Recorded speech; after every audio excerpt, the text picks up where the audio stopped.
Bienvenue sur le Miroir sur Rwanda TV. Je suis très content de vous retrouver, chers amis.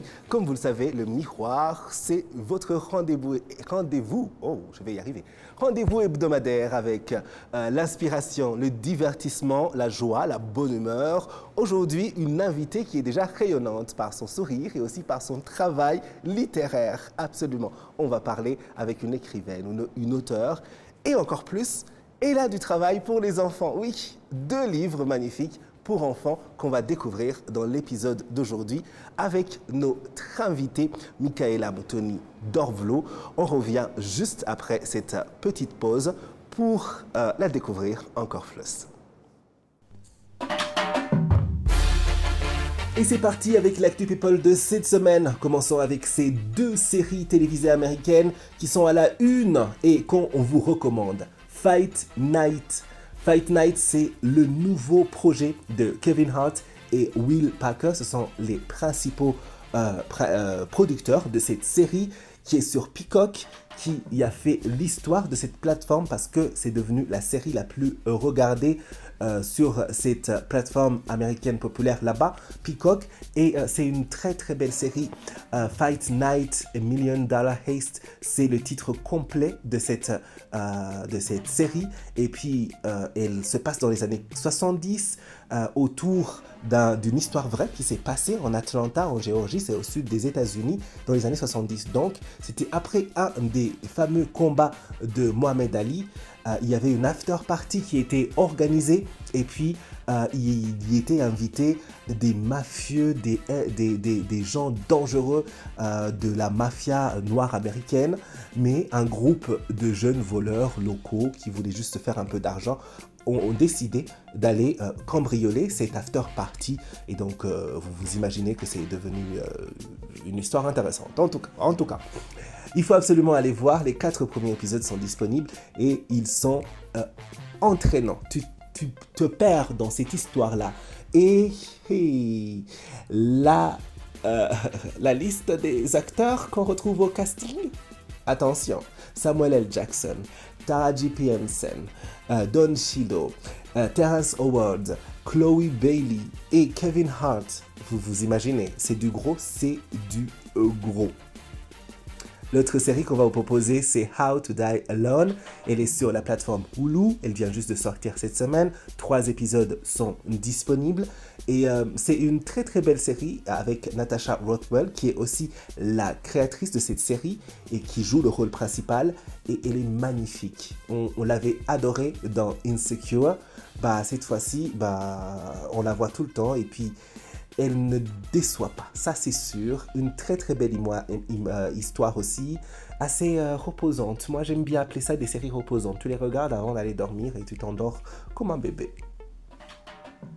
Parlons musique cette fois-ci avec le sujet qui a dominé les conversations musicales dans le monde. C'est l'annonce que Kendrick Lamar sera le performeur de la mi-temps du Super Bowl en 2025, en février plus exactement. En 2025, donc, la mi-temps du Super Bowl, c'est l'événement le plus regardé à la télévision dans le monde. Plus de 100 millions de téléspectateurs chaque année se réunissent. Les artistes veulent ce spot et c'est devenu une tradition depuis le début des années 90 lorsque Michael Jackson a fait l'histoire en se produisant lors de la mi-temps du Super Bowl et jusqu'à aujourd'hui, ça continue à être une vraie tradition là-bas. L'an dernier, c'était Usher. Avant ça, c'était Rihanna. On a eu Snoop Dogg et Dr. Dre et Mary J. Blige. On a eu J-Lo et Shakira. Encore plus avant, on avait eu les Coldplay, Bruno Mars, Beyoncé, Lady Gaga, Diana Ross dans les années 90, Prince aussi. C'est vraiment un endroit où il faut y aller. Et depuis peu, donc, les artistes hip-hop ont aussi leur place. Et là, Kendrick Lamar, il sera le headliner, donc la Taylor Swift a créé le buzz et fait la une de l'actualité aussi cette semaine, notamment parce qu'elle a décidé d'annoncer son soutien officiel et public pour la candidate à la présidentielle américaine Kamala Harris. Oui, c'était juste après le débat de mardi soir, lorsqu'elle a posté sur son compte Instagram, un post qui a été liké plus de 80 000 fois le premier jour, 80 millions de fois le premier jour. Et ce même post a fait que plus de 330 000 nouveaux voteurs ou votants, 330 000 personnes et plus se sont enregistrés sur le site de vote qu'elle a partagé parce qu'elle y a encouragé les gens à aller s'enregistrer pour pouvoir voter en novembre. Et juste quelques heures plus tard, elle faisait encore une fois le buzz parce qu'elle a été la grande gagnante des MTV Video Music Awards de cette année. Oui, qui était présenté par le succès. Il faut dire que cette année, c'est aussi l'année de Tyla, la sud-africaine. Parce que cette année, au MTV Video Music Awards, ils ont créé une catégorie uniquement dédiée à la musique venant du continent africain. Le Afro Music Award, et c'est Tyla, la sud-africaine, qui a eu le prix grâce à son hymne. En tout cas, elle a dit qu'elle ne pouvait pas tenir son trophée tout seul parce qu'il est un peu lourd. Elle a demandé à Halle Bailey et Lil Nas X, qui venaient de lui remettre le trophée, donc de le tenir pour elle. Et les gens, ils ont cru qu'elle avait voulu un peu faire de l'ombre à Halle Bailey en lui demandant de lui tenir son trophée, et que Halle lui avait répondu en faisant un geste genre « Non, non, moi je ne suis pas ta bobo ni niche ». Mais non, c'était pas ça. Lil Nas X était là pour récupérer le prix et le tenir pour elle, le moment qu'elle prononce son discours. Et lorsqu'ils ont vu que ça a fait un buzz sur Internet, Tyla a posté sur Instagram en disant que elle et Halle Bailey n'ont pas de problème, qu'elles sont super cool et qu'elle est très contente d'avoir gagné son prix. Finissant avec de la musique, oui, c'est bien de finir l'Actu People sur une jolie note musicale. Zura, c'est une de mes chansons préférées. Elle est signée Maya, Fabrice et Heavenly Melodies. En voici un petit extrait et juste après on revient pour continuer avec notre invité du jour, Michaela Mutoni-Dorflo.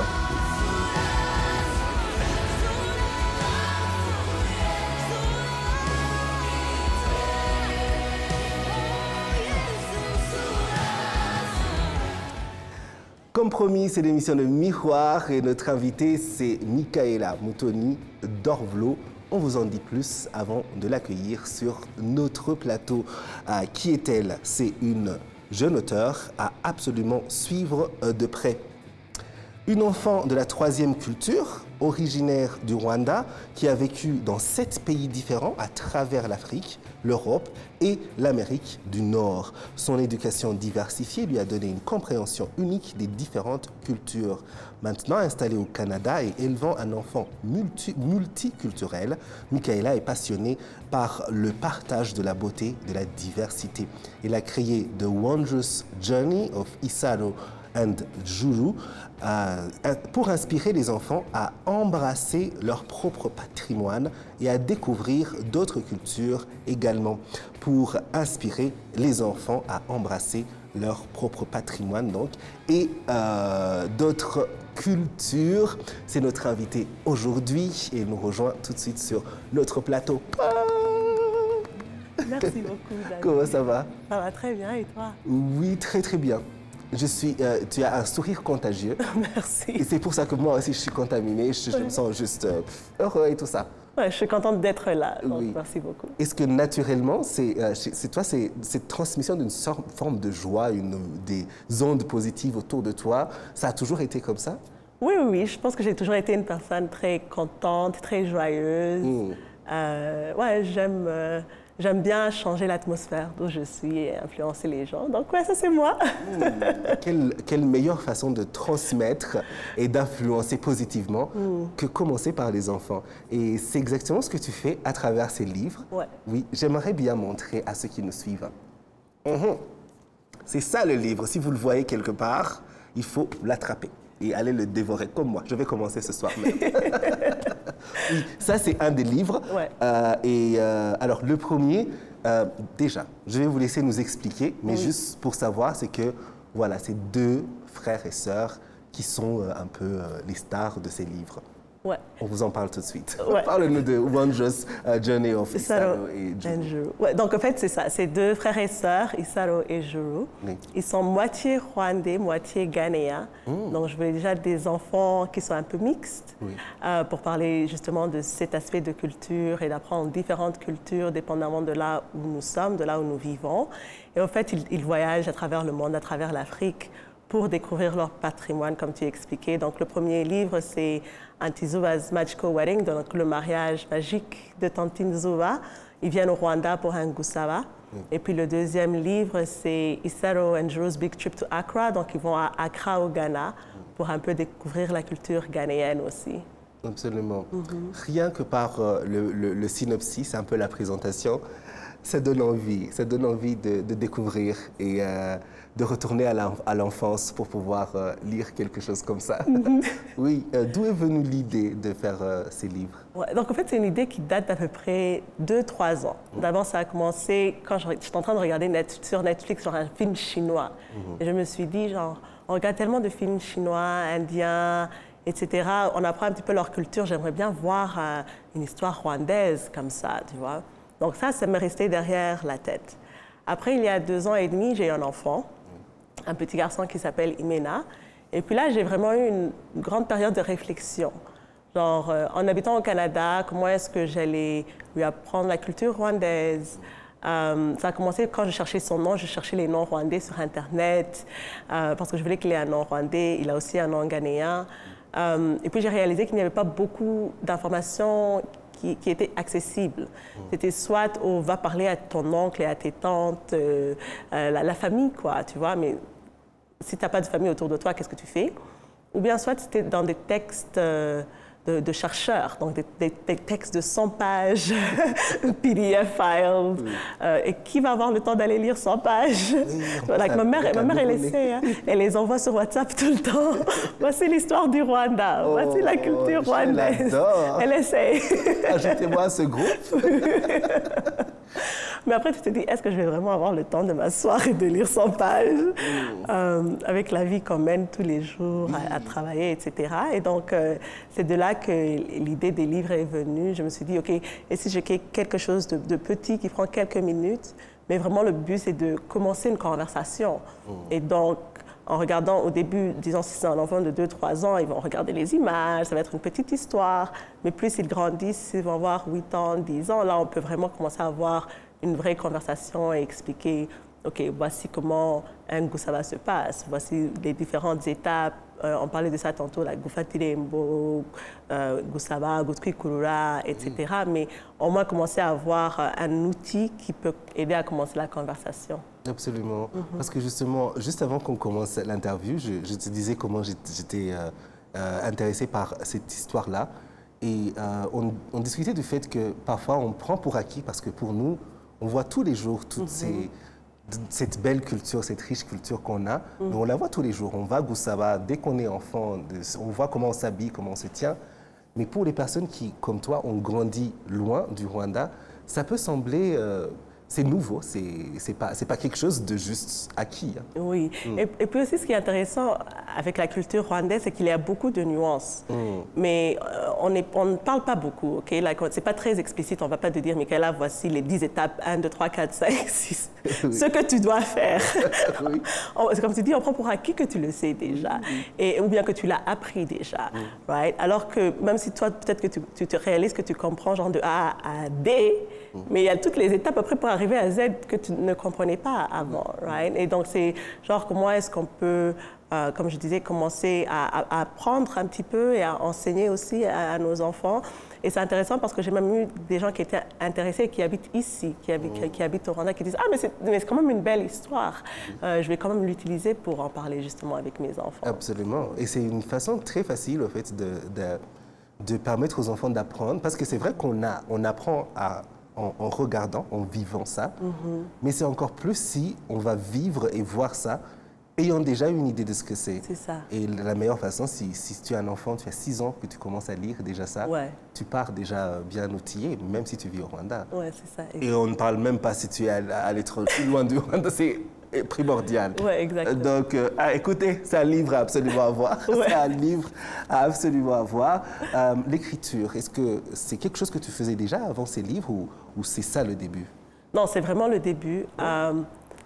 C'est vraiment même, je me suis surprise moi-même. Je ne me serais pas, dans tout ce que j'imaginais, je ne me serais pas dit écrivaine ou auteur, mais j'ai toujours été une personne très créative. Genre, je faisais de la peinture, je dessinais, je prenais des photos, donc ça a été plus dans le visuel et je pense que c'est pour ça que j'ai collaboré avec un illustrateur pour que ce soit un livre avec de belles images. Mais vraiment, l'écriture, c'était devenu... C'est une surprise. J'essaie de voir comment est-ce que je peux créer cette histoire et quelle est la manière la plus facile et la plus rapide en ce moment pour le faire. Et les livres étaient une bonne conclusion, en fait. Wow. Ouais. Ça, c'est encore plus étonnant et inspirant aussi. Ouais. Parce que je rencontre beaucoup de personnes qui suivent, par exemple, les interviews qu'on fait avec des écrivains comme toi et qui nous disent « Oh, tu sais, moi aussi, j'ai un livre écrit quelque part. J'ai une idée de livre, j'ai des écrits, des manuscrits que j'ai cachés, que je ne peux pas sortir. Oh. Et donc ça va sûrement, il y a quelqu'un qui est en train de le suivre, qui va se dire « Ah, Michaela, quand même, elle a eu l'idée, elle s'est mise et puis elle a lancé. Ouais. Pourquoi pas moi? » Exactement. Pourquoi pas moi? Ça, c'est très bien. Si on était avec le public, on serait en train d'applaudir. Merci. Oui. Alors, c'est une question, en anglais, on dirait « obvious ». OK. Mais j'aimerais te l'entendre dire. Qu'est-ce que tu voudrais que chaque personne qui va lire ces livres garde ou tire de ces livres? Ouh. Ah, c'est une bonne question. Hein. De un, c'est vraiment des histoires de joie, des histoires de famille.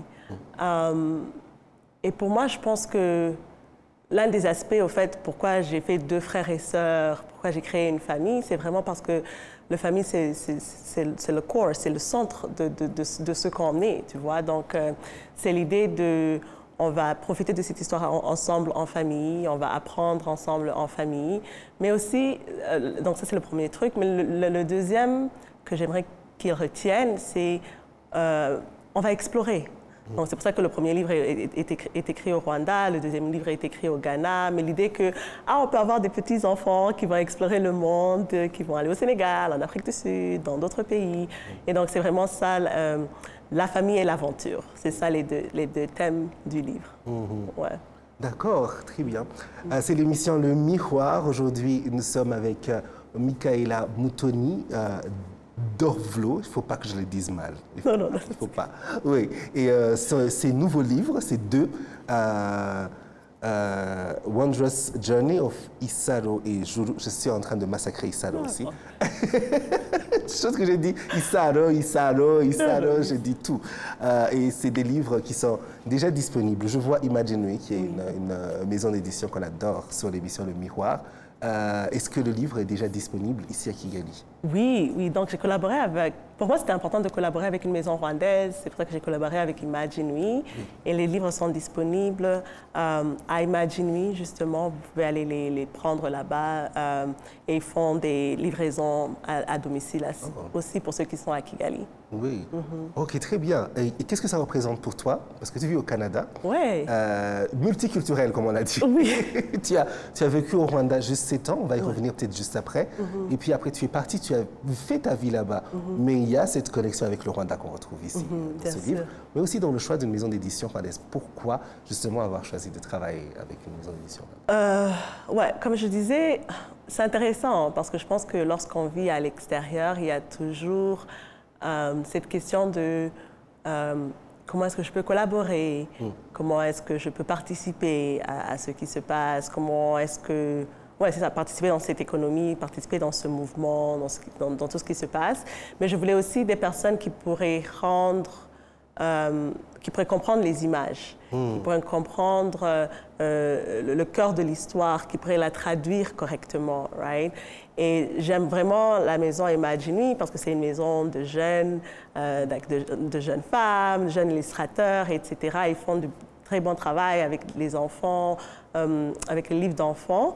Et donc, pour moi, c'était un choix obvious, comme tu disais, c'était genre, OK, ça c'est la maison avec laquelle on va travailler. Mais je voulais aussi que les livres soient accessibles ici. Oui. Et donc, je savais que si je travaillais avec des illustrateurs rwandais, une maison de publication rwandaise, que le livre serait aussi accessible ici. Et là, je suis en train aussi d'essayer de le rendre accessible au Canada et aux États-Unis aussi pour que les gens de la diaspora puissent l'avoir. Mais c'était vraiment pour moi une collaboration importante à faire. Absolument. Et c'est très bien que tu puisses mettre aussi un peu de lumière sur ça parce que c'est l'industrie du livre, l'industrie de l'écriture, c'est quelque chose qui est si important. Il y a quelqu'un qui était ici, je ne me souviens plus lequel des différents écrivains qu'on a eus, qui nous a dit que c'est comme une photographie écrite d'un moment dans le temps, d'une façon de vivre dans le temps et que c'est un livre que dans 50 ans, les enfants pourront lire et s'immerger un peu dans le vécu de cette époque-ci. Et donc, s'il n'y a pas de maison d'édition qui marche, qui ont des trucs à publier et tout ça, comme Imagine Me, c'est pour ça que c'est important de mettre de la lumière sur le travail de ce genre d'organisation et aussi des écrivains. Alors, j'ai beaucoup parlé, j'ai beaucoup parlé. C'est l'émission Le Miroir. On aime aussi faire des petits jeux avec nos invités pour encore mieux les connaître. Oui, pour encore mieux les connaître. Parce qu'on parle beaucoup de leur travail, mais pourquoi pas aussi de leurs préférences, de leur vie de tous les jours, de leurs aventures. Alors, ce sera le tic-tac. OK. C'est des questions vie de tous les jours.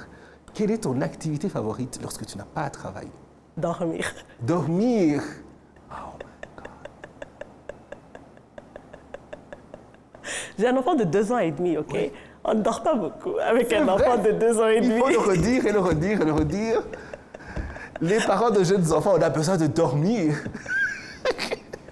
Je suis très content que tu le dises à la télé.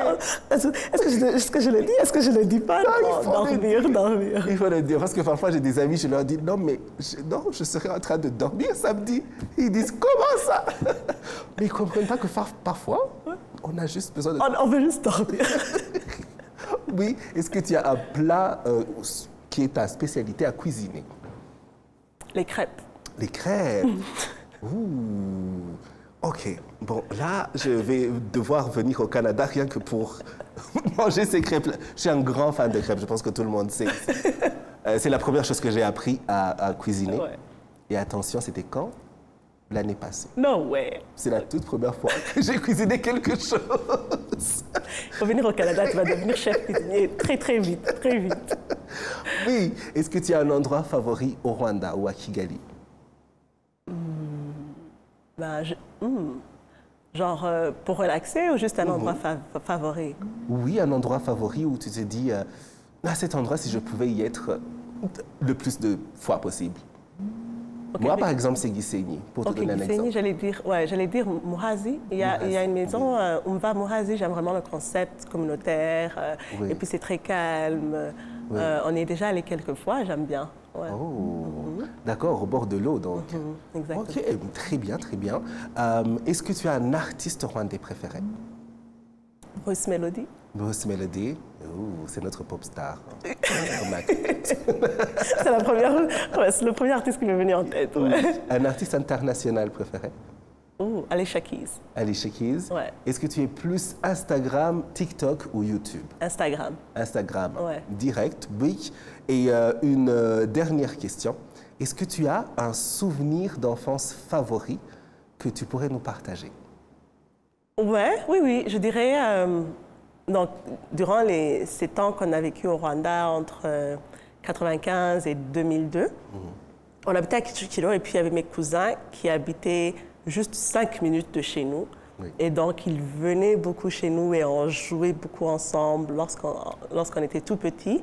Et ça, c'est un de mes souvenirs préférés, juste en train de chiller à la maison, jouer avec mes petits cousins. On était tous petits en ce moment-là, mais vraiment être en famille, dans la joie. Oui. Ouais. Et vous gardez le contact jusqu'à aujourd'hui? Oui, bien sûr. Oui. Quand tu viens au Rwanda, vous refaites on est ensemble. Ils habitent toujours en bas, 5 minutes de chez nous. Oh mon Dieu, c'est pas possible. Oui, chez mon père. Donc, on est toujours proches. Ils viennent beaucoup chez nous. On va beaucoup beaucoup chez eux. Oh, ça, vous avez beaucoup de chance. Ouais, ouais. Parce que beaucoup d'entre nous, pour plusieurs d'entre nous, on avait des cousins ou qui étaient très proches quand on était enfant. Et puis après, on se sait pas, tout le monde va de son côté. C'est ça, ouais. Je vais te raconter quelque chose. J'ai rencontré un cousin que je n'avais pas vu depuis des années et des années. Il passait dans la voiture, j'ai dit, est-ce que ça, c'est pas un tel?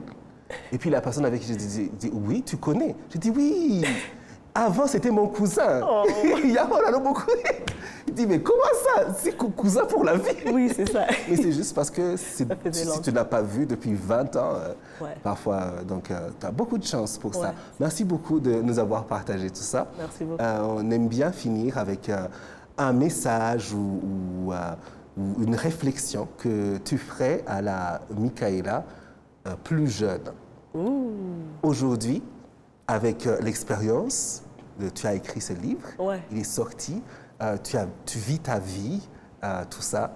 Si tu regardes la Michaela, celle qui est à cet âge-là où on se pose beaucoup de questions, disons 14 ans, 13 ans ou quelque chose comme ça, qu'est-ce que tu lui dirais aujourd'hui à la lumière de ce que tu sais et de ce que tu as vécu? Ouais, t'as choisi l'âge, hein, like 13, 14 ans, je vais me poser beaucoup de questions.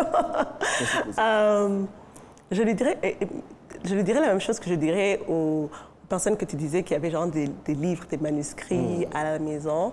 Je lui dirais de continuer de rêver, continuer d'explorer et juste d'y aller. Like, just do it. Fais-le juste et puis tu verras ce qui se passe après. Parce que, disons, l'année dernière, si on m'avait dit « Ouais, tu vas être sur le miroir avec David Carmel », j'aurais dit like « Yeah, right », n'importe quoi. Imagine. Tu vois? Donc, on ne sait jamais, au fait, ce que la vie nous réserve. Mais il faut commencer, il faut prendre un pas, il faut commencer. Et puis après, on va voir comment l'histoire continue. Absolument. Voilà, c'est l'émission Le Miroir. Nous arrivons presque à la fin de cet épisode. Et aujourd'hui, c'était dédié à l'écrivaine, l'auteur de ce livre, The Wondrous Journey of Isaro and Juru. C'est deux frères et sœurs qui sont rwandais et ghanéens et qui partent à la rencontre, qui vivent en Occident et qui partent à la rencontre de leur culture au Rwanda et au Ghana dans la deuxième partie. C'est des livres qui sont disponibles donc à Imagine We, qui peuvent être commandés et livrés directement à la maison. Et pour ceux qui regarderont cet épisode, alors qu'ils auront déjà lu le livre, qui reviendront regarder l'épisode après avoir lu le livre, je suis sûr qu'ils se poseront cette question. Est-ce qu'il y aura une suite? Est-ce qu'il y aura, je ne sais pas, Juru et Isaro ailleurs? Je ne sais pas si... Oui, j'ai commencé à y penser. J'adorerais faire plus d'histoires, qu'ils visitent le Sénégal, par exemple, parce que j'ai vécu au Sénégal pendant 2 ans. Peut-être qu'ils aillent en Asie, like à Hong Kong, ou qu'ils fassent d'autres pays africains. Et donc, je vais voir le retour un peu que j'ai sur les livres. Jusqu'à maintenant, il est positif, merci. J'aimerais aussi les faire en français, parce qu'en ce moment, c'est en anglais, donc les traduire en français, et peut-être créer encore une continuation pour qu'on continue de grandir avec leurs histoires. Absolument. Et on a hâte de voir ça. Plus de numéros, plus d'aventures de nos deux amis, frères et sœurs, et puis aussi, pourquoi pas, des adaptations au cinéma, à la télévision, etc. etc. C'est tout le mal qu'on te souhaite. Merci beaucoup. Merci. Et on finit toujours notre émission avec notre question phare. Ça s'intitule Le Miroir, cette émission. Et on aime bien poser cette question fun. On essaie de gagner le prix de la question la plus bizarre de l'histoire. Oh, donc, face au miroir, chère Michaela, lorsque tu te regardes physiquement, qu'est-ce que tu aimes le plus sur toi et qu'est-ce que tu aimes le moins?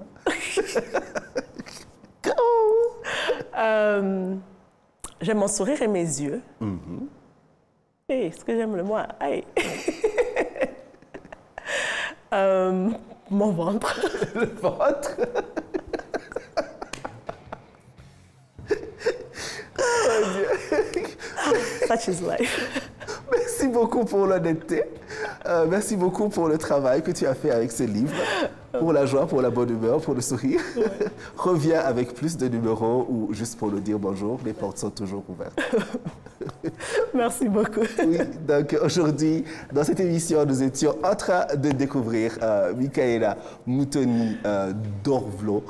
C'est l'auteur de ce livre qui est disponible donc à Imagine We. Déjà, on se retrouve la semaine prochaine pour un autre numéro de l'émission Le Miroir. En attendant, restez sur Rwanda TV et toute la semaine, rejoignez-nous sur les réseaux sociaux. L'aventure y continue. À bientôt.